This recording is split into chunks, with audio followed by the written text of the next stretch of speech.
Boa noite, pessoal do Estoniatech. Meu nome é Paulo e hoje eu não estou na Estônia. Por quê? Porque hoje a gente vai continuar a aula de Android em Kotlin, mas o nosso professor será o Marco Túlio. O Marco trabalha comigo e eu tenho certeza de que ele vai conseguir fazer uma boa aula. Manda um oi aí pro pessoal, Marco. Oi, gente, tudo bem? Prazer conhecer todos. Espero que vocês curtam muito essa aula que eu vou dar aqui agora. É a aula sobre armazenamento de dados, principalmente sobre o Room, né, explicando como é que as pessoas fazem para utilizar essa biblioteca, esse sistema nas suas máquinas, no seu computador, para desenvolver Android. Perfeito. Podemos começar? Sim, podemos? Olha, eu vou mostrar para vocês o estado do app que ele está no início daqui da aula para vocês terem uma noção, porque a maneira que eu estou trabalhando o app ele já está de uma certa maneira e falta a gente simplesmente colocar a parte do armazenamento. Então eu vou mostrar para vocês. Atualmente o app ele está funcionando da seguinte maneira. Aqui, deixa eu gerar um pegar, rodar aqui no emulador. Meu Deus, esse emulador de Android Studio que vai rápido. Você tá usando um É, SSD no computador? sim, eu tenho um SSD no meu laptop. Sim. Ele, se bem que ele está buildando, vai levar mais ou menos uns 2 minutos, eu acho. Tranquilo, tranquilo. Aqui, deixa eu expandir mais para mostrar para vocês. Eu fico feliz de Então, saber que ele tá no Android R, né? sim, sim, na verdade, eu já tive contato com S, né, mas ST, né, mas... Não, não, não. Eu tô feliz que eu tô a tempo suficiente no trabalho pra reconhecer que é um Android R, quer dizer. Entendi, entendi. Pois bem, essa interface mais ou menos do app, eu tentei não alterar muito a interface, só o necessário para dar aula. Quando você clica no botão Create, você vem para essa tela aqui, que é onde você coloca um livro, né, com direito a título, autor, editor e ano de publicação. E atualmente, se eu escrever, por exemplo, aqui autor, editora, e eu coloco tipo 1960, o que acontece no digitador? Ele simplesmente vai fechar e não vai armazenar essa informação. Então, essa informação ela está sendo captada, mas ela não é armazenada. Se você entrar aqui no Read, ele teoricamente teria que mostrar essas entradas, mas não aparece. Então nós temos um problema. Ele não crasha, mas ele não consegue persistir informações. Então, quando você precisa colocar uma entrada que se repete várias e várias vezes, uma maneira prática de se fazer isso é através do Room. Room é uma biblioteca que ela permite com que você utilize o sistema SQL para poder armazenar dados de uma maneira prática. Deixa eu explicar mais ou menos por alto como é que funciona então. A SQL todo Android tem. É uma linguagem que permite armazenar dados em tabelas relacionais, que é uma maneira muito conhecida, muito clássica, que é utilizada, arte, tecnologia de ponta, arte da indústria atual, né? Embora estejam surgindo algumas outras tabelas que não são relacionais nos últimos anos, mas que é o padrão nos últimos 30, 35 anos de como se armazena dados e se recupera dados de sistemas computacionais. E o Android ele também possui isso. Porém, escrever comandos SQL, eles são muito tediosos. Então, onde é que entra o Room? É para facilitar a escrita desses comandos, para eles ficarem mais acessíveis e mais fáceis de serem utilizados de uma maneira menos tediosa. Posso só Deixa eu fazer dizer, uma observação antes?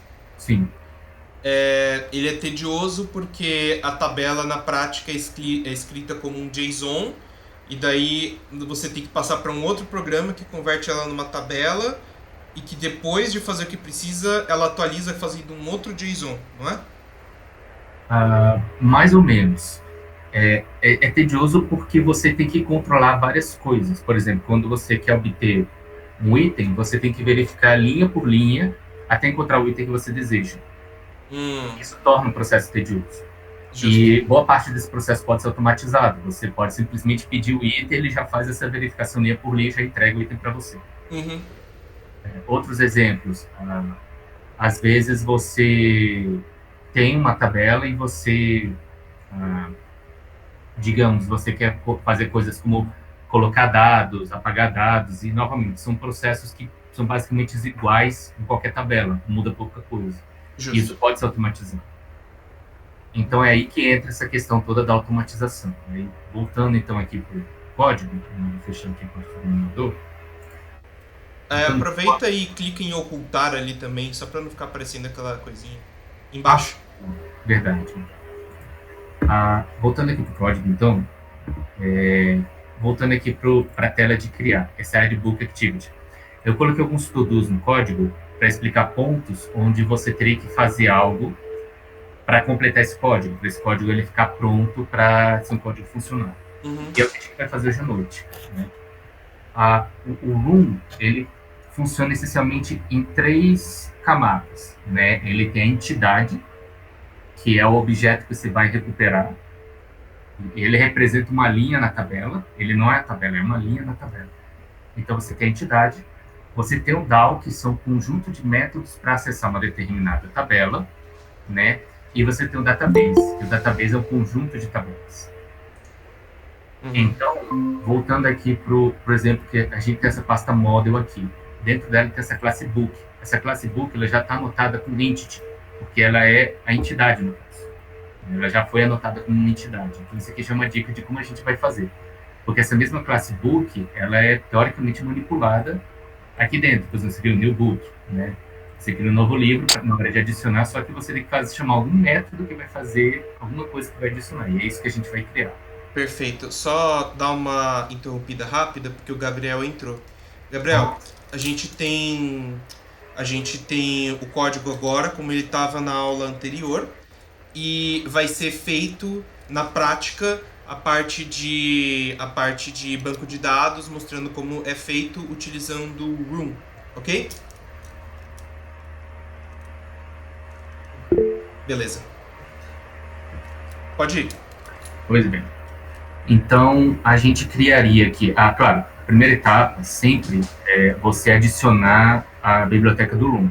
Você entra no módulo de app do projeto, onde você adiciona bibliotecas que você precisa adicionar no Android, e você adiciona, eu recomendaria sempre, o Room, Room Time, né, que é o tempo de execução do Room, e também o compiler. Ele é bom, ele é necessário, ele facilita muito a vida, né? Em caso você trabalhe em Kotlin, né, você esteja usando Java, esteja usando Kotlin, também o RoomKTX, que são alguns métodos amigáveis que você pode utilizar no Room no Kotlin. Então isso facilita a vida. Então, sempre o runtime e o compile, né? E eles têm que ter a mesma versão, senão você pode ter problemas. Então, é um detalhe importante, você adiciona esses 3, executa o sync do Gradle, né? E aí, quando você executa o sync, ele vai baixar e tal. Aqui foi rápido, porque ele já baixou, já está presente no meu. E aí você segue para esse passo aqui a primeira coisa que você faria seria anotar a classe que você vai usar como entidade, com essa anotação @entity, que é do Room, inclusive. Vocês podem ver, ela vem Android X Room, né? Aqui, column info também vem do Room, né? E aqui um detalhe importante, toda entidade, em tese, ela tem que ter uma primary key. O que é primary key? É uma informação que identifica exclusivamente aquela linha. Então, olha só como é que foi feita essa primary key. Eu anotei que ela vai se chamar weed, ela vai ser do tipo inteiro, e aqui eu coloquei igual a 0. Mas tem um detalhe, eu coloquei esse parâmetro autogenerar verdadeiro, ou seja, não importa o valor que a gente passa aqui. Se a gente passa 0, ele vai entender que ele mesmo vai gerar esse valor nesse campo na hora de inserir esse dado. Então a gente delega isso. Exato. Então, nesse caso, só dando uma passada por cima, o ID que reconhece na nossa tabela, no nosso banco de dados, qual informação é o livro específico do nosso aplicativo, é dado para essa chave primária, né? Exatamente. Que é um ID específico, um código específico relacionado a cada dado. E quando a gente quando a gente define ela como 0, a gente não está definindo ela como 0 de verdade. A gente está falando para o sistema que ele que se vire em ficar atualizando sempre, para não precisar de um código resgate o ID anterior. O novo ID é o ID anterior mais um. Isso daí, né? Exatamente. Então, a gente delega essa responsabilidade, ele pode gerar na ordem que ele quiser, com o algoritmo que ele quiser. Pode ser sequencial, pode não ser, pode ser um hash, pode ser qualquer coisa. né? E a gente indica que esse campo aqui ele identifica. Então, sempre que a gente quiser recuperar exclusivamente um item, a gente pode usar esse valor que vai garantir que vai ter esse valor, ele é único para cada item que existe na tabela. Então, é sempre um valor exclusivo. Isso permite recuperar. Uhum. E esse campo column info é para dizer, normalmente isso acontece quando você tem, por exemplo, um nome diferente aqui, tipo título, livro, para indicar que na tabela você quer que esse campo ele seja armazenado como título. Então, o nome que está aqui do lado é o nome que é armazenado. Aqui, Uhum. eu deixei igual, né, para evitar conflitos, para deixar a coisa mais clara e evitar certos conflitos que podem acontecer. Kisling. Mas, exato, deixar as coisas mais simples, né? Então, eu coloquei essa coluna info para indicar que tem que ser exatamente o mesmo nome, manter igual. É uma boa prática também, né? Quando possível, você mantém igual, mas às vezes não é possível, às vezes por necessidade de força maior, tem que ser diferente. Aí você usa esse campo name para mudar na tabela como é que fica esse nome. Então, essa é a entidade, que é o item que é inserido. Existe o DAO também, existe o database. Vamos ver, então, aqui a criação do database. Vamos chamar aqui de compendium database. Então a gente cria a classe, aqui eu não vou adicionar, eu vou colocar 2 pontos. Eu faço ela derivar de room database. Opa, desculpa, já acostumado com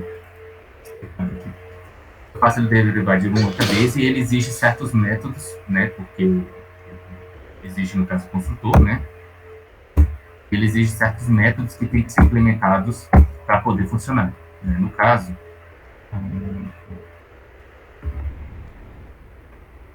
peraí, não são esses aqui não, só um instante. Ah, sim, entendi. Não, é porque o problema, a solução aqui que eu faço é outra. Eu deixo ela abstrata. Isso. Eu deixo ela abstrata. Peraí. Giovana, Gabriel, vocês lembram o que é uma classe abstrata?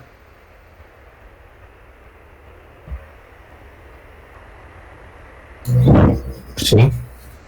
Gabriel sim, Giovana não? Perfeito. Você fala ou eu falo, Túlio?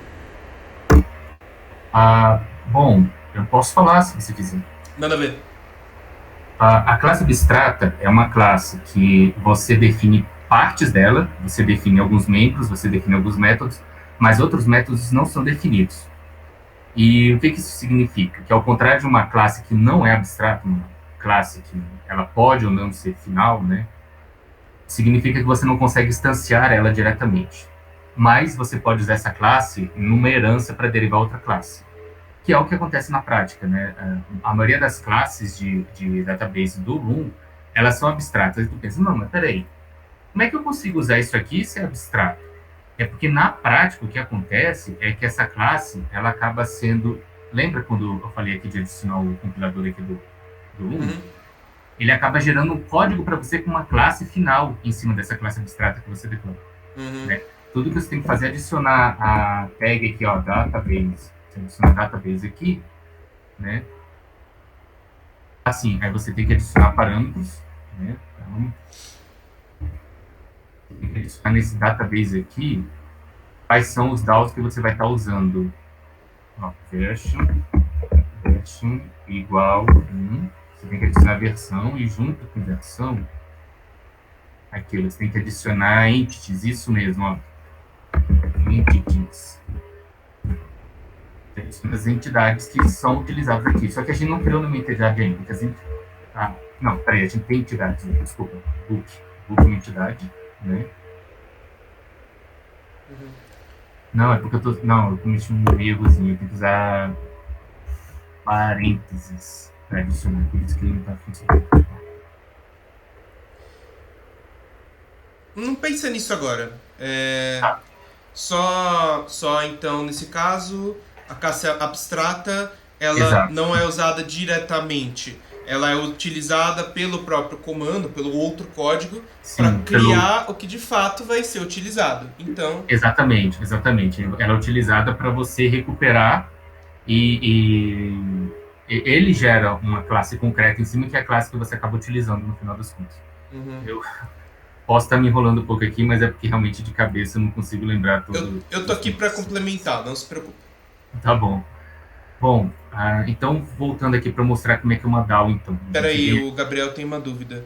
Esse Room cria um banco de dados dentro do celular? Sim, ele cria um banco de dados em SQL dentro do celular.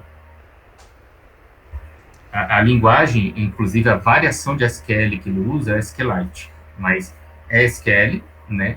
E ele acessa, ele armazena os dados utilizando SQL e ele recupera utilizando SQL. Ele automatiza tudo isso pra gente. Só por curiosidade, tem como tipo, acessar e escrever query direto dos arquivos? É possível. Mas vocês usam algum, por exemplo, algum workbench da vida para Android ou só pelo código direto? Bom, a gente tem uma parte do Android, que deixa eu mostrar aqui para vocês, que é o do Windows, quer ver? É o App Inspection, se não me engano. App Inspection. No App Inspection, se você tiver um processo rodando, você consegue... porque eu não estou rodando o emulador no momento, mas se você tiver... Deixa eu ver aqui. Pixel 4, API, com exemplo Compose, Rally Test. Ele encontrou um outro aqui. Mas, ele tá... O emulador, aparentemente... ele tenta... é porque esse APK aqui que eu peguei, com o exemplo Compose Rally Test, ele não tem banco de dados. Por isso que não está mostrando. Mas se não fosse isso, se tivesse um banco, ele teria mostrado. Então você tem um inspetor que você consegue acessar o dado, mas na hora de criar o código, as queries geralmente são criadas na mão, porque é aí que entra o controle minucioso do programador, para ele decidir exatamente o que ele quer que aconteça. Boa, mas ele não funciona como RM, então? Não, ele não funciona como URL. Uma query é um comando que você escreve de como você vai acessar o banco de dados. Não é diferente de URL. URL, ela é um endereço, né? Ela diz qual é o protocolo que você vai usar, onde que você vai acessar e geralmente qual porta também. Tentando fazer um paralelo por cima, é um Google Search, né? É um busca. Sim. Por exemplo, deixa eu ver aqui se eu como eu posso fazer? Deixa eu mostrar, então, eu acho que eu vou prosseguir, então, para o DAO, mostrar como é que é um DAO aqui. Vou escrever, então, aqui peraí, deixa eu ver qual seria o DAO. A gente poderia chamar de Compendium DAO, né? Pode ser.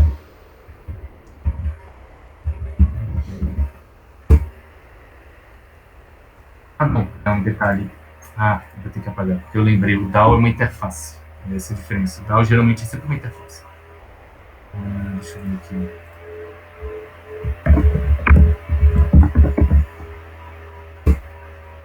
Isso. Aí a diferença que você estabelece aqui no início, que é um DAO, né? Você joga essa anotação, então você indica para o compilador, isso aqui vai ter que ser compilado com o DAO. E aqui você escreve justamente essas queries. Né? Por exemplo, voltando aqui para o...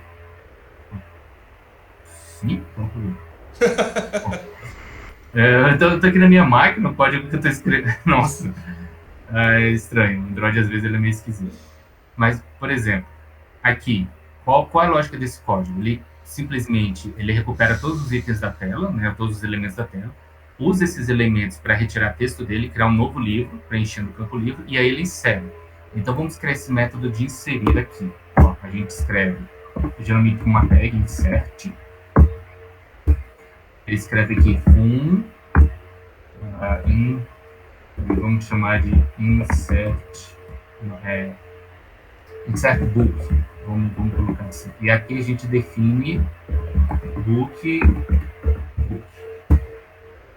Ele pode parecer uma coisa muito boba e simples, mas já está feito. Tem um detalhe importante também, mas é que, teoricamente, quando você coloca essa tag insert aqui, você diz para o DAO, esse método aqui embaixo vai ser o método de inserção. E o nome do método não importa tanto. O nome do método, no final das contas, não é importante, mas a assinatura é importante. E você passa um book. E o que é um book? É uma entidade, então ele já sabe como tratar um book, porque ele sabe que tem uma chave primária, ele sabe qual é o nome que as colunas têm que ter, e ele, por chamar de entidade, ele já sabe, opa, eu já sei o que é isso aqui. Então já era uma situação bem interessante, porque ele já sabe como tratar esse método. Aí a gente vem aqui no database e a gente cria um método para recuperar esse DAO. A gente chama add bind DAO. Aí a gente coloca aqui bind DAO. Se bem que ele não vamos ver abstract. Não, peraí. Ah, porque não tem um.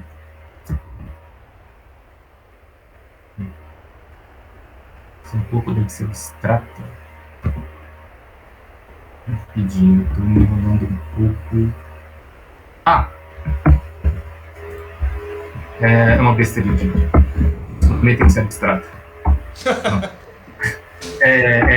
Sim, é porque eu não estou definindo a função, eu estou definindo apenas a assinatura dela. Eu estou dizendo, me retorne compêndio DAO, não importa como. Eu quero que você me entregue uma classe que implementa essa interface. E é o que ele faz pra gente. Então, esse get compêndio DAO, por isso que a gente tem que colocar abstract, porque eu não estou definindo ela. Essa classe aqui, ela vai, em algum momento, ela vai ser usada pelo room. Quando eu for criar o room, essa classe aqui, ela vai ser criada, né, em determinado momento, e aí vamos passar esses métodos. Só deixa eu corrigir a lista de entidades aqui, que ela tá meio esquisita. Tranquilo. O room, ele é tipo a Geni, né? Você manda tudo que ele faz e ele que se vire pra fazer. Ah, sim. É mais ou menos isso mesmo. Não, peraí, ele não tá. Ele tá em Kotlin.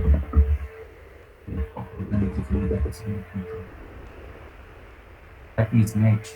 Array, KI class. Ponto class.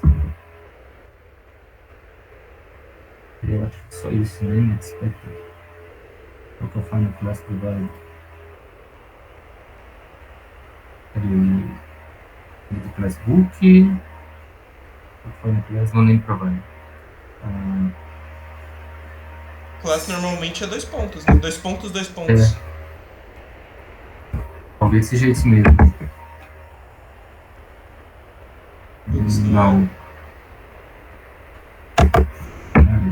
Pior que eu não tô nem. Nossa, agora eu tô me enrolando. Desculpa aí. Esperava entregar outros mais suave, mais tranquilo. Né? Quem Pergunta sabe pro chat GPT, pô. É, verdade.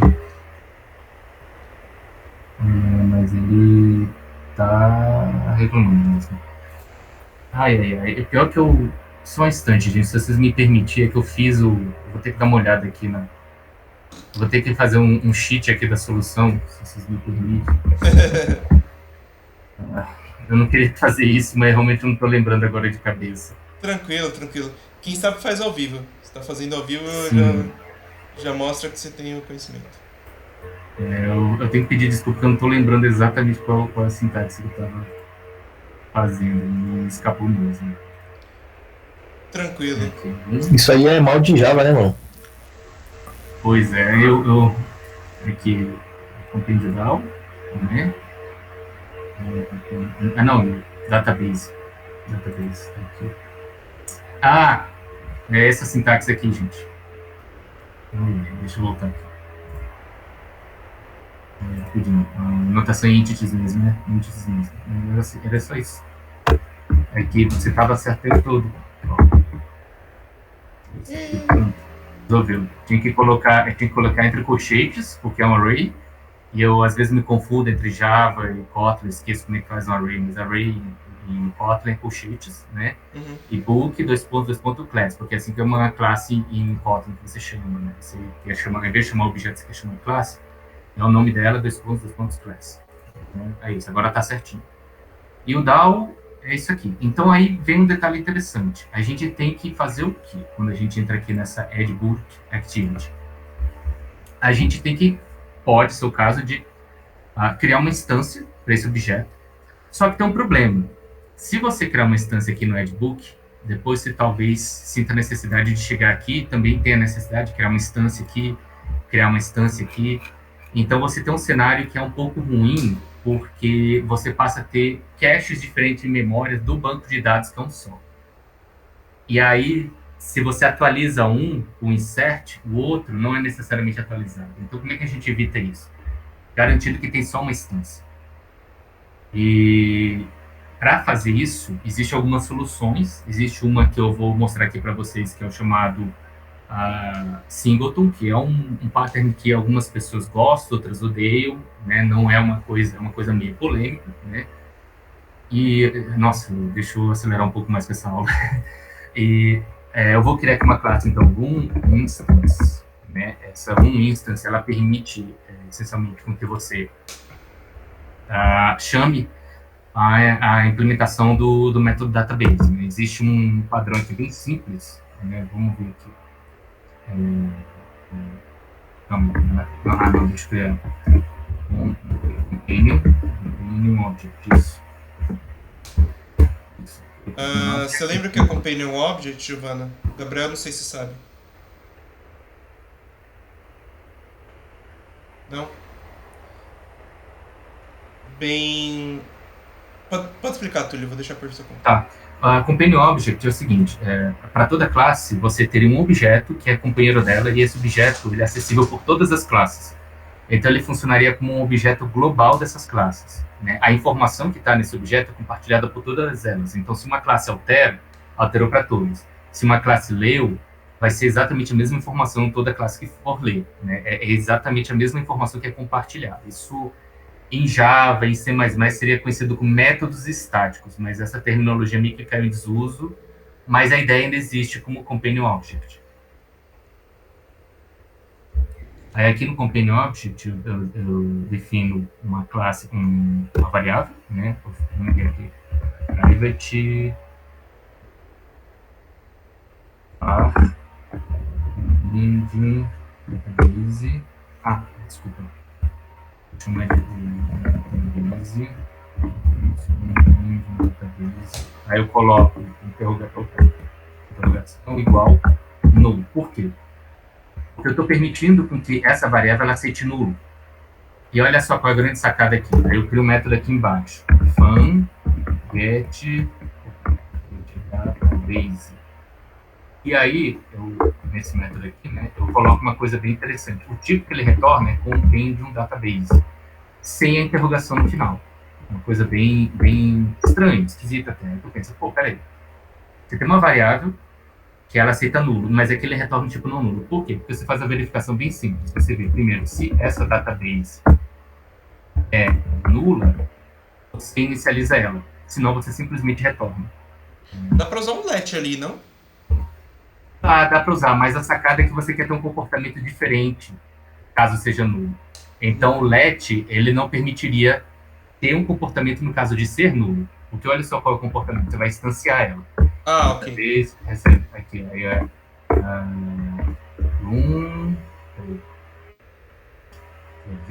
database, aí tem tudo.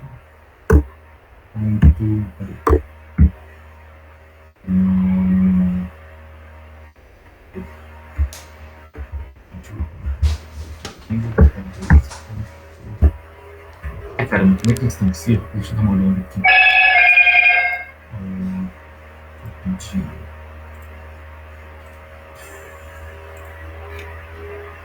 A Database Builder, Room Database Builder, isso. Eu esqueci, é outra maneira. Você chama uma classe geral, né? Aí você chama Database Builder, e aí dentro desse Database Builder você faz o que é necessário. Né? No caso, tem que passar um método do tipo contexto, né? Então por isso ele tem que receber contexto.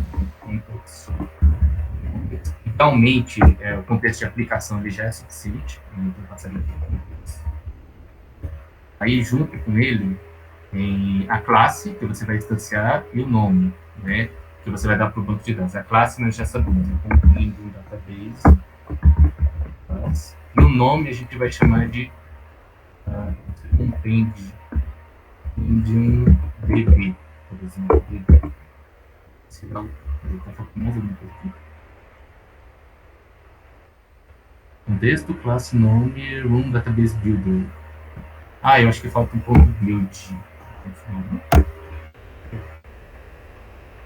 Falta um ponto build. É estranho. Não, é classe. Não, entendi. Entendi qual é o problema. Classe. Java. Às vezes você tem que chamar uma classe pelo nome Java. Né? Porque o Kotlin ele aceita tanto Kotlin quanto Java, né? E aí você só tem que especificar. Sim, sim. E aí o que acontece é o seguinte: se for nulo, você faz essa instanciação, você instancia. Se não for nulo, você simplesmente retorna o que você já tem. E aí isso aqui não vai dar problema. Detalhe. Isso. Aí você faz um cache pro tipo que não aceita nulo e você retorna. Por quê? Porque a primeira vez que você passa aqui, ele vai instanciar. A segunda vez, ele vai ver que isso aqui não é nulo, ele já vem para cá, ele já retorna. Então, ele está retornando exatamente o mesmo objeto na memória todas as vezes que esse método for chamado. Isso é um singleton. Ele é útil para alguns cenários como esse, que você precisa não ter mais do que um objeto na memória. Você precisa ser o mesmo objeto que é recuperado. O que é um singleton, então? É uma maneira de você desenvolver código, um design pattern, um padrão de desenho. Uhum. E é que nem eu falei, ele é polêmico, algumas pessoas detestam, outras pessoas gostam. No caso, ele está sendo uma excelente solução. Eu acredito que ele tem seus usos. Ok. E então, com isso aqui, a gente resolve esse problema de, e se eu quero criar aqui, se eu quero criar aqui, se eu quero criar aqui. Por quê? Porque com esse método é mais fácil. Você simplesmente pode chamar então aqui, ó, room instance get database, né? Aí você passa o contexto, no caso, ponto get compendium down. Aí ele retorna o compêndio aqui para você, quer ver?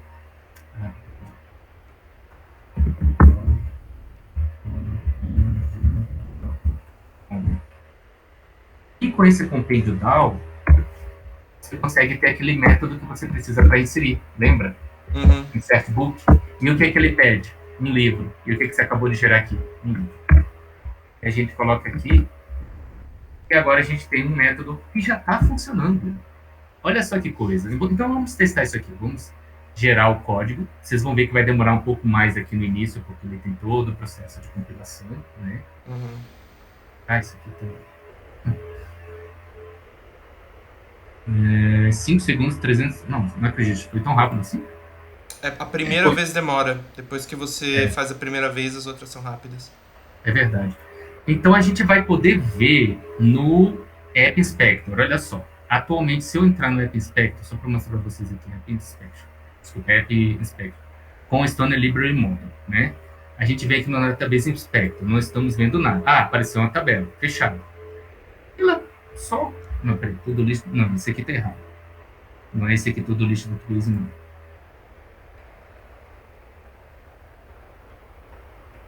Peraí. Deixa eu ver, será? Deixa eu ver. Deixa eu ver.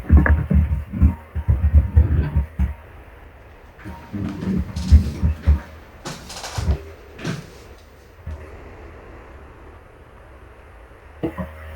Vou ver aqui, acho que eu acabei cometendo um crash. Só um instantinho. Tranquilo. Vamos ver. Cannot access database in potential block UI for one period of time. Sim, agora eu lembrei. Eu cometi um errozinho. Eu esqueci de adicionar uma palavrinha boba. Voltando aqui pro room. Quer ver? Não, cadê? Aqui, voltando pro down. Eu esqueci de adicionar essa... por que não volta aqui pro início? Eu esqueci de adicionar suspende na frente. Suspende. Porque quando eu adiciono esse suspende, e depois eu venho aqui no activity, eu chamo dentro dessa corotina, isso garante que ele acontece, esse código é executado de uma maneira que ele não vai travar a thread principal, que é um problema no Android. E foi exatamente esse o problema do erro que aconteceu aqui. Ele disse que ele não permitiu, ele chama essa exceção de estado ilegal, porque ele diz, você pode travar a UI por um período muito longo porque está fazendo acesso a um banco de dados. Ele Com esse suspende aqui, ele muda essa situação, né? Ele passa a executar isso dentro de uma corotina, né? Porque o método suspense só pode ser executado dentro de uma corotina, que é uma maneira que você executa sem travar o código, né? Sem travar a execução do programa. E quando, voltando aqui para o Edbook, e como ele está sendo executado dentro desse escopo de corotina aqui, né? Que é uma outra coisa, não queria entrar nisso, né? Mas, enfim, paralelismo. Né? A gente entra em seu trava. Uhum. Ele não trava, né, na hora de armazenar. Então, agora eu acho que vai funcionar. Vou seguir aqui. No caso, sem esse suspende, ele estaria fazendo tudo de uma vez, né? Ele para de fazer literalmente todo o resto do celular, para o WhatsApp, para tudo, para fazer só o seu código. E aí você coloca o suspende antes, e aí você tem uma coisinha separada para fazer.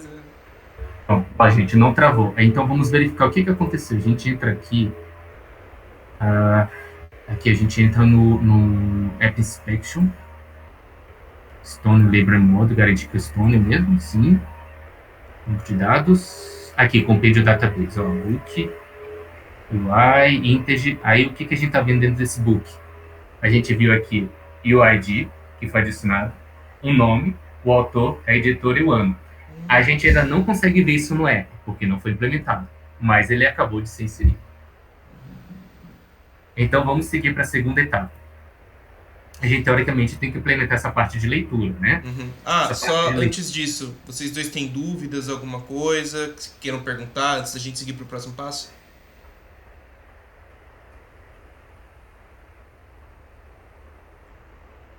Gabriel tá tranquilo, a Giovana tá tranquilo também, tá tranquilo, pode começar. Gente, tendo dúvida é só para perguntar, tá? Pode perguntar. Não se acanhe, não sejam tímidos, não. Pois bem, aqui a gente pode fazer exatamente, pode literalmente copiar essa linha, fazer a mesma coisa, a gente recupera o mesmo DAO aqui, porque a gente está trabalhando com a mesma entidade, a gente está trabalhando ainda com o book. Então, isso aqui a gente pode dar Ctrl+C, Ctrl+V, realmente, nesse caso aqui. Chama a classe, que tem um método, o pattern singleton, né? Aí recupera o compêndio, e com o objeto compêndio, a gente teria que fazer uma leitura, né? E aí tem um detalhe interessante. Eu não vou entrar muito no que aconteceu aqui. Isso aqui é uma coisa chamada Pattern Observer, é outro pattern, assim como tem o singleton, tem o Observer. Ele ajuda a resolver muitos problemas, né? Para explicar isso aqui, eu só vou explicar algo, como é que vai ser feito aqui o código, né? Porque a gente tem que criar um método aqui, a gente tem que criar um método que falta, né? Que é o método de leitura, porque aqui a gente vai ler o que está escrito no banco de dados. Então, vamos criar esse método de leitura, né? Como é leitura, a tag, a anotação que é usada é um pouquinho diferente, a anotação query, né? E aí a gente cria um método, por exemplo, aqui, ó, suspend fun get book, como é uma lista, vamos chamar de get book list. Deixa eu adicionar aqui. Desculpa. Deixa eu parar aqui. Não vai trabalhar mais. Aí nesse get book list, a gente retorna um tipo, né? Que é o que a gente vai querer. Normalmente, a gente retornaria algo como list de book. Então, basicamente, eu estou dizendo, olha, você tem várias entradas, cada livro é uma entrada, então transforma isso numa lista e me retorna uma lista.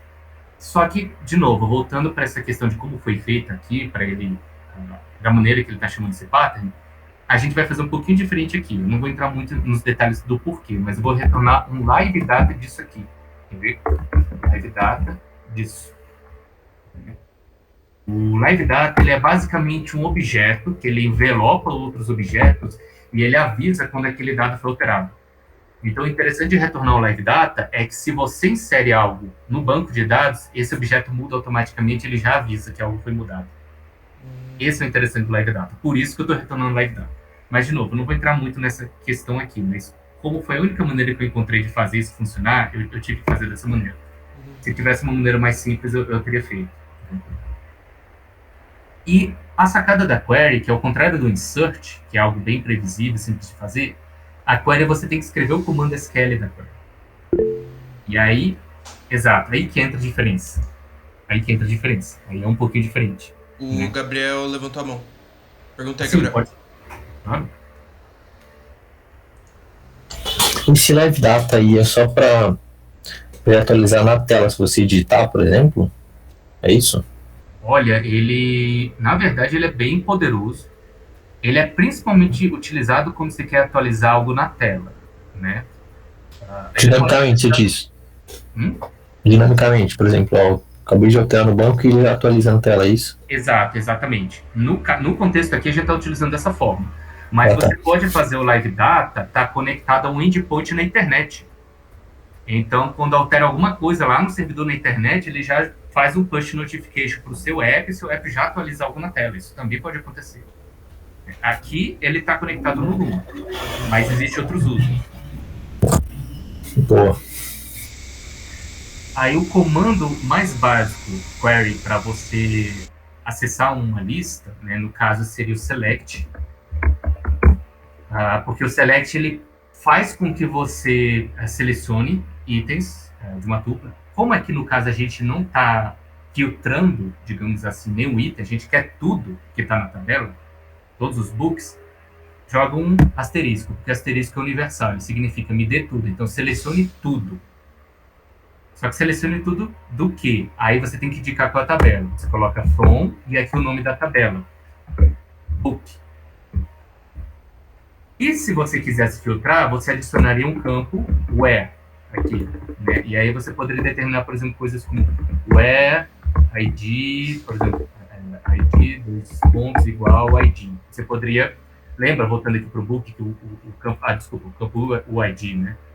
Where o ID é igual a um ID que você passa aqui. Você poderia colocar um tipo aqui, ó, o ID int, e você passaria um int, e aí ele só retornaria os campos onde esse valor bate com o valor int da tabela. Isso seria uma query select completa. Só que aqui a gente não está fazendo esse filtro. A gente não precisa selecionar um item específico. A gente quer tudo. Então não precisa ter essa última parte do where. Você simplesmente coloca como select asterisco from book. Ele vai te entregar tudo. Quer ver? Então aqui, ó, voltando aqui para a tela para mostrar como é que fica. A gente pega aqui, ó, book list, né? Com get book list.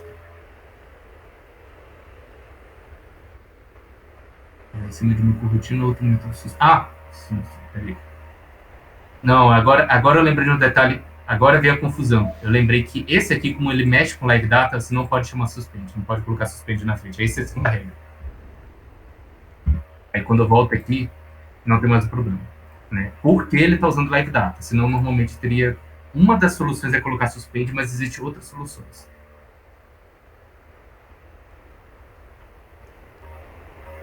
Então, vamos ver aqui se está funcionando o código. A gente clica no read e, olha só, está aparecendo.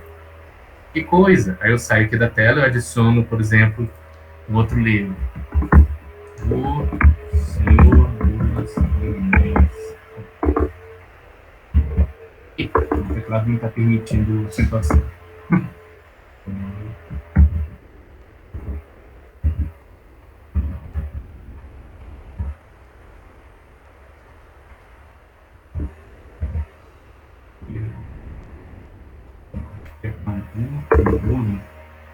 Ulen e alguma coisa, esqueci qual era a editora do original do Senhor dos Anéis. 1950. E aí você começa a ver que já tem duas entradas. Se a gente olhar aqui de novo no App Inspection, né? A gente olhar no banco de dados e o App Inspection, demora um pouquinho para abrir e tal, para acessar as tabelas. Mas se a gente olhar, você vê que agora tem duas entradas. Tem a primeira com Duna, o ID 1, e o ID 2 tem o Senhor dos Anéis. Então a gente já consegue ler e a gente consegue escrever. Mas tem um detalhe interessante. Vocês viram que tem ícones de uma canetinha, né? E de uma lixeirinha. Editar e remover. Exato, editar e remover. E se que você não estão implementados. Aqui, ó, não está acontecendo, né? Ele simplesmente... Se bem que esse aqui eu acho que ele está funcionando. Deixa eu ver. Não tá muito maluco. Não está funcionando. Ele funciona na memória, olha só. Ele funciona na memória. Se eu abrir aqui de novo, volta. Ele apaga na memória, mas ele não apaga na tabela. Olha só, isso aqui é um efeito legal que eu não estava esperando acontecer. E Mas que é que muito didático. E mostra que existe uma diferença entre ter as coisas na memória e não ter elas implementadas no disco, né? E aqui, se eu mando editar, ele vai editar também na memória, só que não funciona, né? Então vamos implementar esses dois aqui também. Gabriel levantou a mão. Ah, sim, pode falar, Gabriel. Tipo, quando se trata de computação, para mim faz muito sentido quando tá na memória e quando ele tá no banco. Mas você falou que o Room cria um banco dentro do celular. Sim. Então qual que é a diferença de estar em memória e de estar no banco? O banco é uma memória persistente, porque a memória do banco geralmente é memória flash e fica no sistema de arquivos do Android. Então, quando você desliga o aparelho ou você mata o processo do app, essa memória vai continuar ali.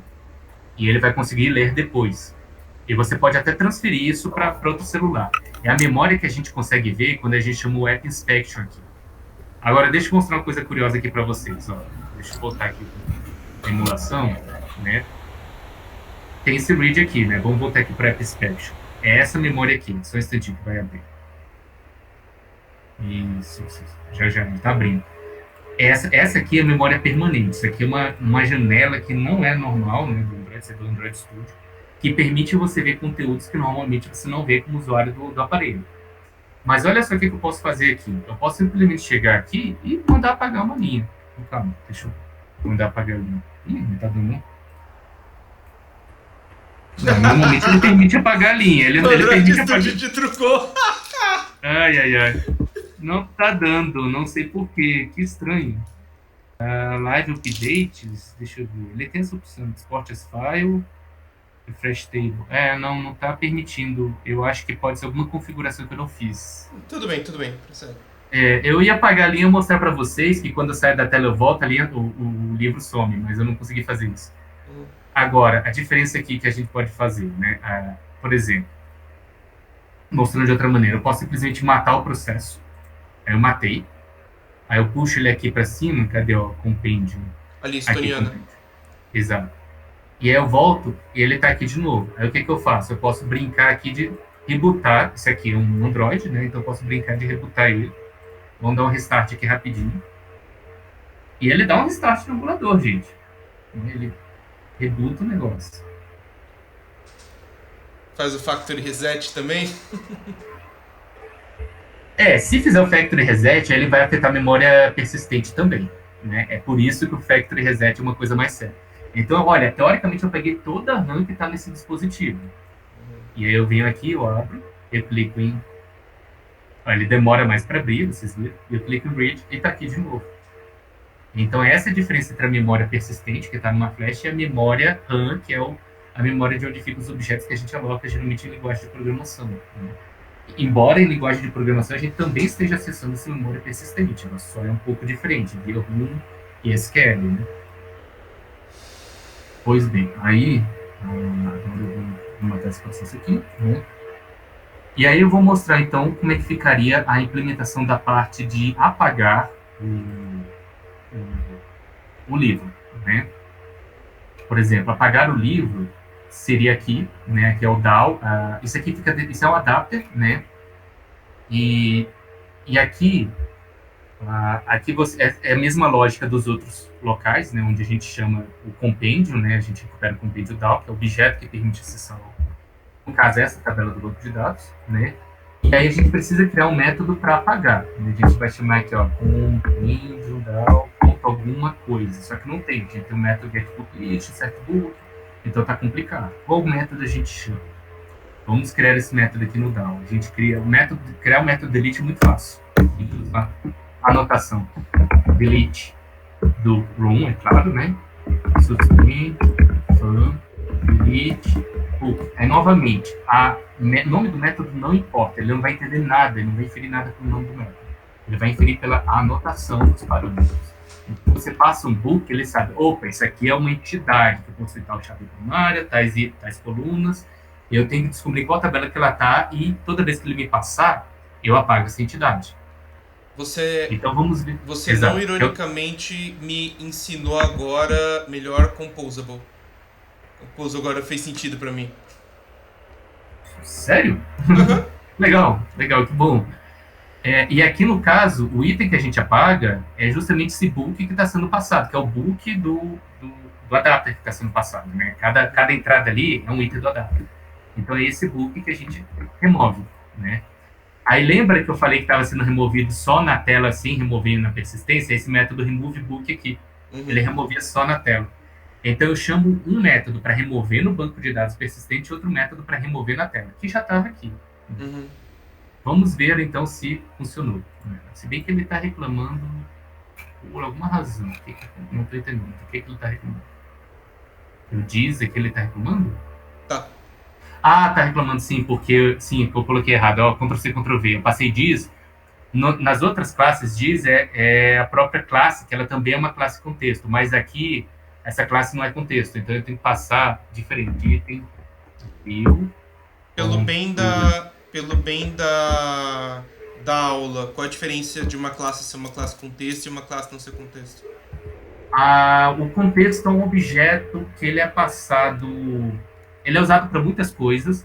Algumas classes, elas são derivadas dele, outras classes não são derivadas. E as classes que são derivadas são todas aquelas que são chamadas diretamente pelo Android. Então, quando você faz um código que não tem como ser chamado diretamente pelo Android, ele tem que ser chamado por um outro código que é chamado pelo Android, esse código não é contexto. Mas quando o código é chamado diretamente pelo Android, aí ele é derivado de contexto. É essencialmente essa a diferença. Ok. Então, é isso aqui. O que eu fiz? Dentro do item view, eu tenho esse root view e dentro dele eu tenho um contexto. Aí foi assim que eu recuperei. Né? Aí, inclusive, eu posso colocar aqui no Feynman, né? Eu posso colocar Feynman agora. Não, você tem que... Não precisa. Bom, então vamos buildar, né? Mostrar aqui como é que fica essa parte de apagar o método.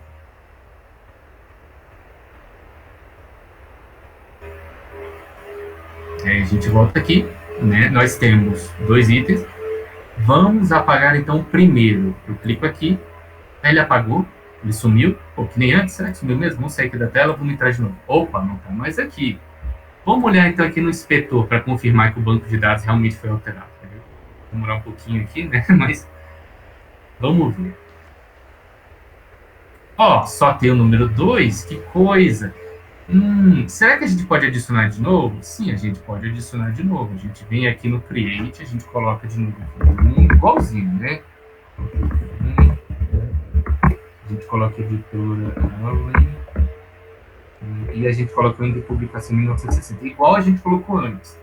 E vai adicionar. Mas olha o que aconteceu. Quando a gente olha aqui na inspeção, né? A gente dá um refresh, ele entra com o UID 3. É uma nova entrada, gente. Aquela que foi apagada não volta mais. E ele não recicla esses valores de UID.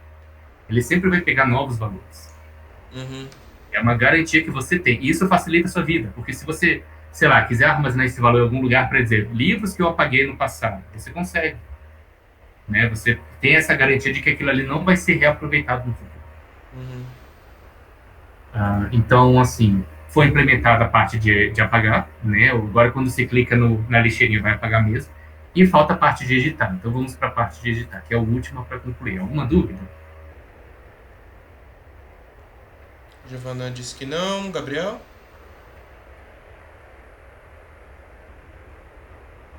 Da minha parte também não. Pode continuar. Beleza. Tá indo bem, tá indo bem.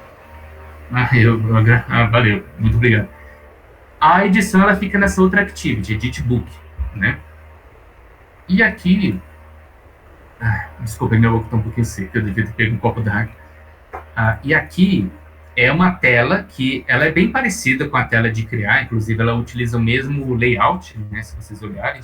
As duas usam esse book de details aqui, né? E parecido. Né? Então é o mesmo para utilizar nas duas telas, só que o comportamento dela é diferente. Né? O comportamento dela aqui, ela espera receber um índice quando abre. Olha só que coisa curiosa, ela espera receber um índice. Se ela não receber, ela fecha. Né? Então, você tem que passar esse índice quando você chama ela aqui. Você passa o book, que é justamente o ID. Aí tu pensa, por que eu tenho que passar o índice? Porque você vai recuperar os dados nessa tela. Por isso você precisa do ID. Lembra que eu falei que o ID ele permite com que você identifique exclusivamente uma linha daquela tabela? É o que a gente vai fazer nessa tela.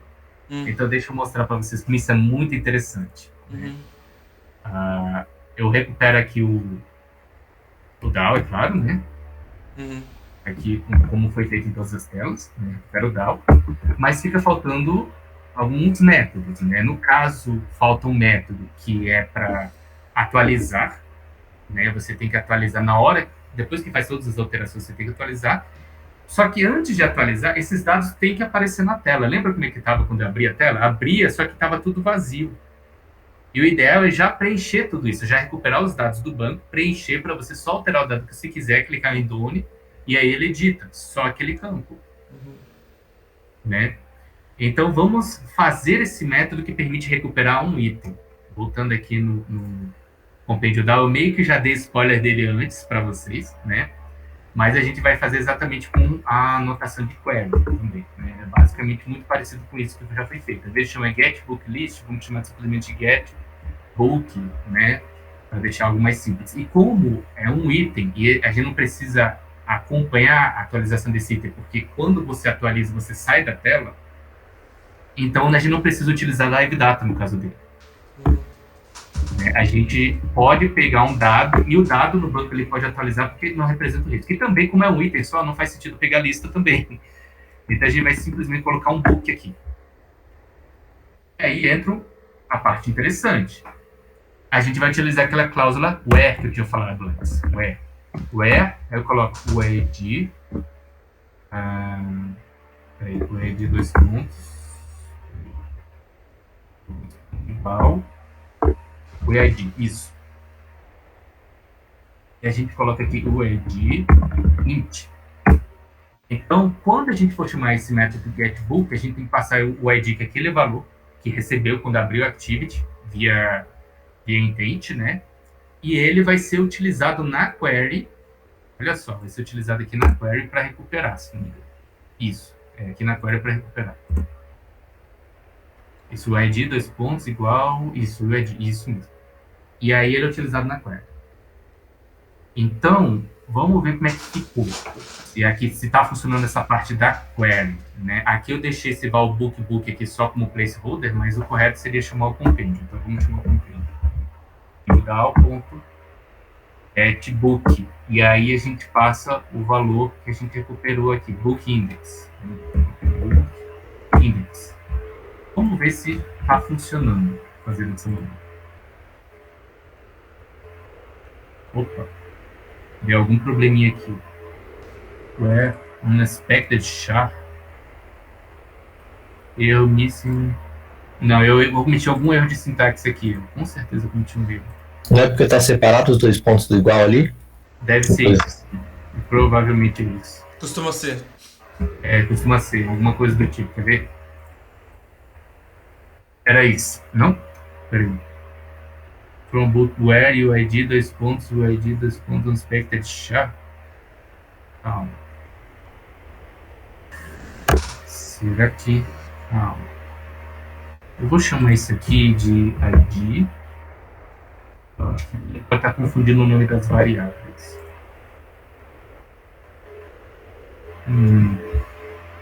Caramba. GetBook int ID.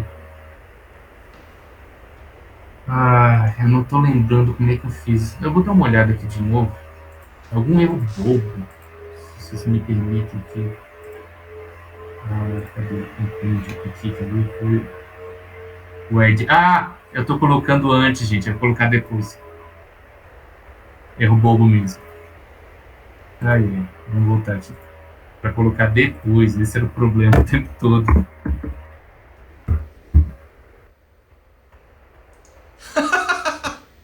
Mas esses 2 pontos aí é de inferência? É pra pegar o tipo? É a sintaxe do SQL. Se não me engano, 2 pontos, ele indica que, na verdade, essa variável está vindo de fora. Uma coisa assim. Tá. Então, por isso que é o ID igual 2 pontos ID. Para dizer que o ID seria equivalente ao C++, quando você utiliza o operador asterisco para você referenciar. né? C++ ou C, você usa asterisco para referenciar um ponteiro. Ponteiro. É mais ou menos isso aqui, o dois pontos é mais ou menos análogo a isso, só que para um valor que está vindo de fora da query. E só porque eu sei que talvez isso confunda pessoas que estão assistindo, talvez, nesse caso, o dois pontos significa isso. Lá embaixo, dois pontos significa outra coisa. Sim. Que ali tá mais indicando a herança mesmo, né? O getbook. Oi? Exatamente, porque aqui é a sintaxe do SQL, aqui você já está na sintaxe do Kotlin, aí tem outro significado, aqui esse dois pontos significa e retorne esse tipo. Uhum. Então é outro significado, você está certíssimo. Então vamos ver como é que ficou. Ó, agora, teoricamente, quando a gente clica em editar, é para aparecer os itens. Opa, deu um crash aqui. Realmente eu fiz um erro aqui, só um instante. Deixa eu descobrir o que foi. Qual foi o crash?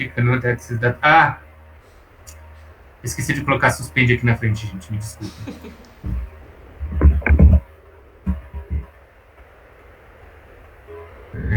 Eu esqueço. Tirando o live data, os outros tem que ter suspende na frente. Vamos ver. Ó, ele leu tudo que tinha e ele colocou em cada campo. Então vamos tentar alterar aqui e ver se funciona. Vamos colocar 1990. Será que altera? Não alterou. Se a gente sair na tela e voltar, também não. Ele continua 1960. Então essa parte de alterar não está funcionando. Mas ele já consegue ler os itens, o que já é uma mão na roda pra gente. Então vamos fazer a última parte do método, a última chamada. A gente tem uma dúvida até aqui? Giovana não, Gabriel... Nenhuma? Eu tenho uma dúvida. Manda. Eu nunca entendi isso. Ali embaixo, book index igual, entre parênteses, book index. Eu sei que isso é importante, mas eu sempre me confundo. O que você está adicionando? Por que a variável, por que a constante estar só com o texto book index ali está fazendo alguma diferença? Calma, desculpa, você está falando do DAO? Você mudou, a página que você estava anteriormente, volta lá. A Edit Books? Ali embaixo, sim, no Companion Object. Você tem book index, a variável constante igual book index. Então você tem essa string, esse texto, e você está declarando ela como um texto, uma string. Como isso está te ajudando? O que isso está fazendo de diferença no código? É uma dúvida pessoal que eu tenho e talvez o pessoal no YouTube tenha essa dúvida também. É porque aqui você tem que criar um novo objeto. Porque quando você atualiza, isso aqui meio que eu não revelei, mas quando você atualiza, você vai fazer de um método muito parecido com o insert e o delete. O insert você não passa os valores separados, você passa tipo o objeto inteiro. Né? Você passa um objeto e ele se vira para inserir. Mesma coisa do delete, você passa o objeto, ele se vira para reconhecer e apagar. Então aqui, quando você for fizer o update, vai ser o mesmo esquema. Né? Você vai adicionar o objeto inteiro, né? E aí tem uma coisa importante, né? Aí você tem que preencher os campos com os valores. Você já tem um índice do livro, então você preenche esse campo com índice e os outros campos você tira do formulário. Por exemplo, form title. Form title é o título. Aí você coloca ponto text, ele retorna, ao invés de ele retornar um texto, ele retorna uma coisa um pouco diferente, ele retorna o editable. E o editable, ele é mais ou menos como uma string inteligente. Ele é uma classe que deriva de string, só que ele é um pouco mais inteligente, porque você pode programar algumas coisas nele. Né? Essa parte eu entendo, mas ali, por exemplo, quando você está criando o book index, por que ele está, de fato, retornando o índice de livros e não só retornando a string book index? Entendeu? Peraí, você está falando na linha 38 ou você está falando na linha 52? Aqui, né? Tá, ele está fazendo um get book do book index. Sim, porque o que acontece é o seguinte, você tem um compêndio, né? Você tem o room instance, que ele é uma classe que é o singleton, aí ele te retorna o banco de dados, que é o mesmo banco de dados em qualquer classe do projeto. Retornando o banco de dados, você pede que ele te entregue um DAO, que é o quê? É uma classe que ela essencialmente te permite acessar uma tabela. No caso, é a tabela de compêndio, né? E nessa tabela, as entradas são as entidades e permite que manipule essas entidades. Cada book é uma entrada. Né? Sim. E aí, no Compendium, ele tem vários métodos. No caso, eu estou chamando o método getBook, que tudo que ele pede é um inteiro, que é o índice do livro que você quer recuperar. Sim. Aí, voltando, é exatamente esse método aqui que ele está acessando, esse método que a gente acabou de construir. Eu acho que ele quer ver aquela linha 22 dessa outra classe que tava. Vai no Companion Object do... Vai no Companion Você fala Object. aqui em cima? É. Ah, entendi. Entendeu? O Companion Object Book Index igual a String Book Index. Eu não consigo ver como aquela string sai do literal e passa a ser uma coisa assim aplicada no código. Entendi. Não, é parte do intent. Eu vou explicar, desculpa. Porque isso aqui eu pulei, porque não era exatamente foco, mas isso aqui é como você passa dados entre activities. Porque essa activity, essa edit book, ela foi chamada aqui desse book shelf adapter. Né? E aqui no book shelf adapter, ele tem esse botão edit, se a gente abrir aqui rapidinho o view holder, para mostrar para vocês. Então, view holder, e tem esse botão de editar, ele se chama edit button, né? Então, quando a gente programa o método do onClick e do edit button, o que a gente faz?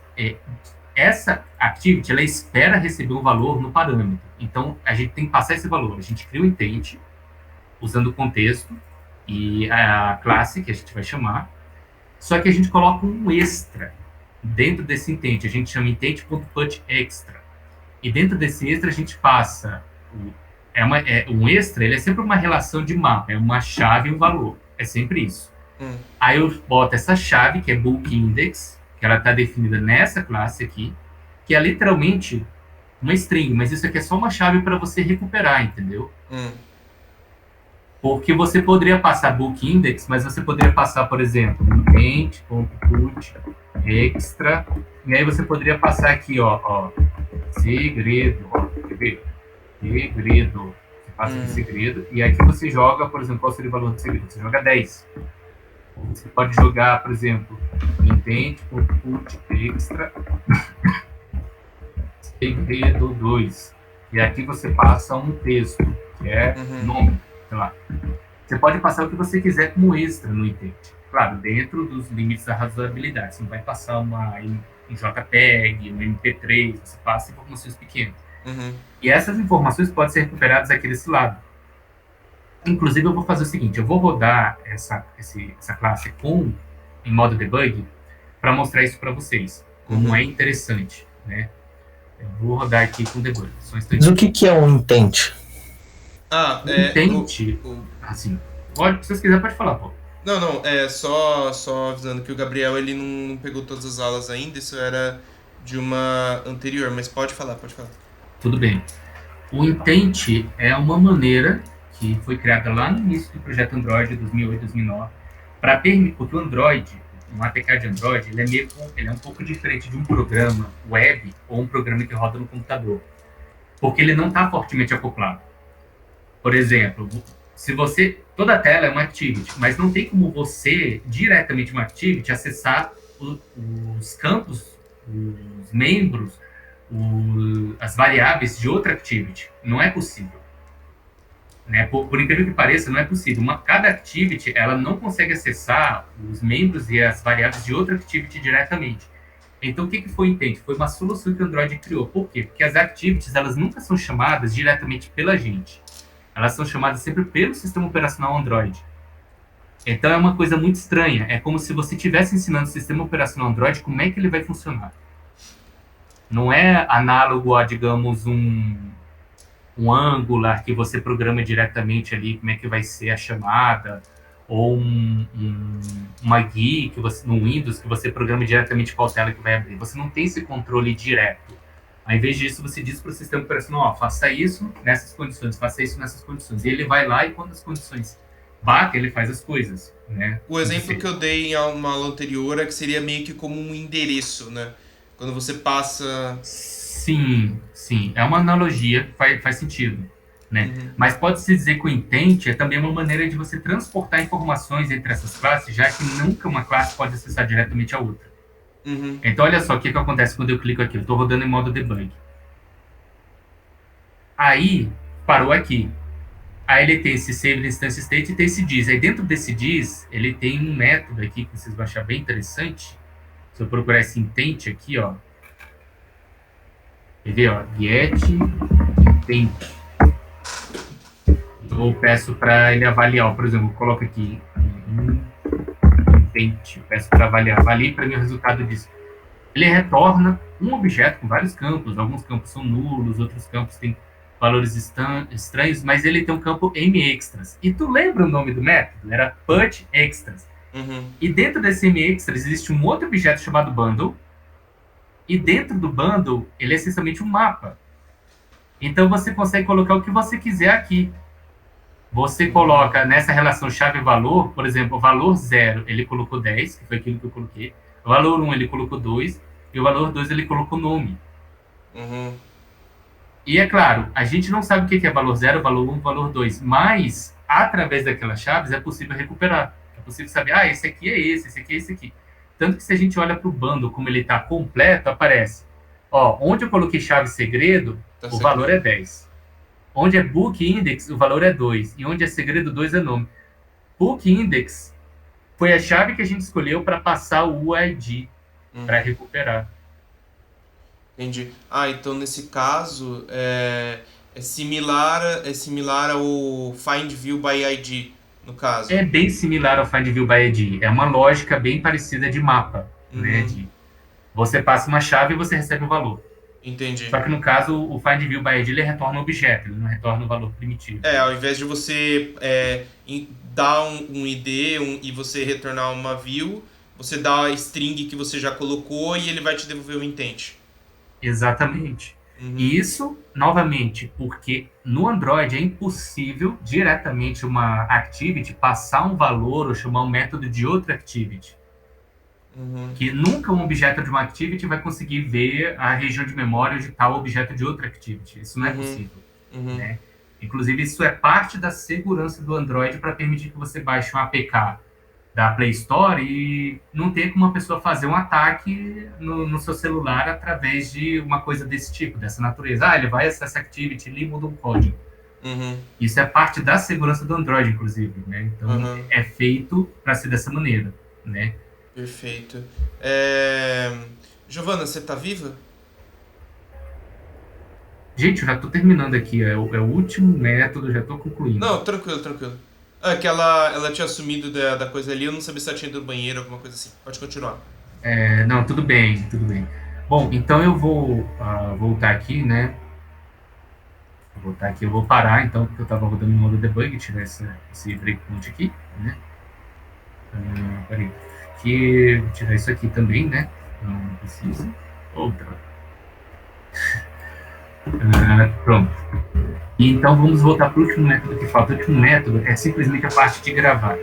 É muito fácil, você já deve ter deduzido, de uma maneira muito parecida com os outros dois métodos, o método do update. Só que eu vou colocar um detalhe importante aqui, que pode dar, esqueci de falar quando eu falei do insert, mas o insert, às vezes, quando você vai inserir, já existe o campo. Então, como é que você resolve o problema de quando o campo já existe? No caso dessa entidade, não vai acontecer, porque a chave primária é sempre criada. Então, os outros campos podem repetir, o que não pode repetir é a chave primária. Mas, às vezes você não cria localmente a chave primária, você recebe ela de um servidor que você acessa, alguma coisa assim, né? Então, você pode ser obrigado a definir uma estratégia de conflito na chave primária, né? No método de inserção. Existem várias estratégias. Trazendo um exemplo da vida real para o nosso Compendium, eu posso ter o Senhor dos Anéis versão original e o Senhor dos Anéis versão mais recente, baseado no Anéis do Poder e tal. São mesmo livro, mesmos dados, mas publicações diferentes, coisas diferentes. Então... ali, no caso deles, você ainda teria uma coisa diferente entre eles, que é a edição, né? Mas eu estou supondo vamos supor que fosse exatamente todos os mesmos dados repetidos, até a edição. Então, aí você teria um problema. E o problema é, como a chave primária não pode repetir, isso faria ter a app crashar. Então, você teria que escolher uma estratégia de resolução. Aí tem algumas estratégias aqui. A estratégia que ele segue por padrão é abort, que é justamente isso. Ele para a transação e não continua.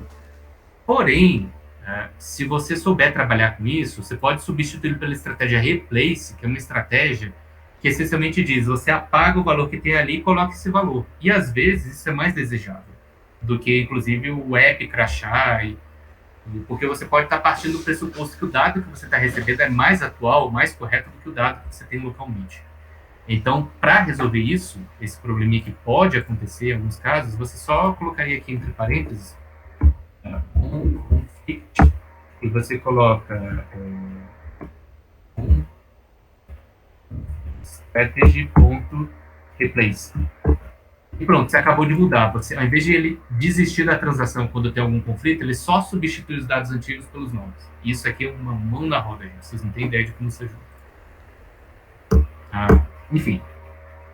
Um último método que falta. A notação é parecida, é o update. Que, inclusive, você pode colocar também essa questão de resolução de conflito nela também. Então, eu vou colocar um conflito strategy.replace.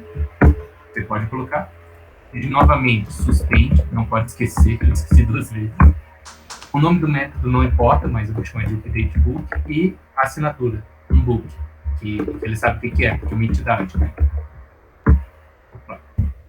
Então, isso aqui é bem interessante, né? Então, esse método ele já entrega a resposta para todos os problemas que a gente tem aqui, né? A gente só chamou o método de update, né? Entre book, e aqui eu passo meu book, que é um novo livro que eu fiz. E agora ele vai atualizar. Ó, deixa eu mostrar para vocês. A gente entra aqui em Read. Vamos dizer que a gente quer mudar o ano do Senhor dos Anéis. Né? Vamos mudar aqui para 1980. Quando clicar dono, será que vai mudar mesmo? Ó, mudou. Vou deixar sair da tela, vamos ver se mudou mesmo. Ó, quando volta, mudou. Vamos dar uma olhada aqui no App Inspection. Ele vai estar em 1980 também. Aqui, ó, 1980, gente. Então é isso. Com isso, os 4 principais métodos de como se usa para acessar uma tabela no Loom, eu acho que eu consegui demonstrar eles aqui, né, para vocês entenderem. É claro que existe muito mais coisa que você pode fazer em cima, né? Existe, às vezes, você pode fazer um join de tabelas, às vezes tem 2 tabelas que obtêm uma informação que só consegue, mesclando as duas, você faz o que é chamado de join, né? E dá para fazer isso no Loom também, então é bem interessante. E são cenários e cenários diferentes para problemas diferentes, né? Mas esses são os mais básicos, né? Seleção para você recuperar os dados, insert para criar um novo, update para atualizar, o delete para apagar e, novamente, a gente acabou criando 2 métodos de get, né? 2 métodos de select, que foi um para selecionar livro com base no ID e outro para selecionar toda a lista de livros, que retorna o live data, inclusive, né? Então, acho que com isso eu cobri os principais pontos de como é que você programa Loom, né? Eu não sei, eu acho que já está muito tarde aqui, gente, me desculpa.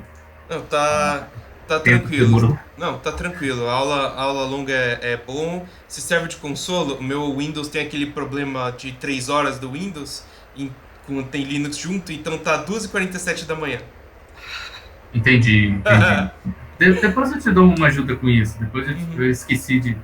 Mas depois eu te passo um material que te ajuda com isso. Tranquilo. Da minha parte, sem dúvidas. Giovana, Gabriel, vocês têm dúvidas? Algum comentário?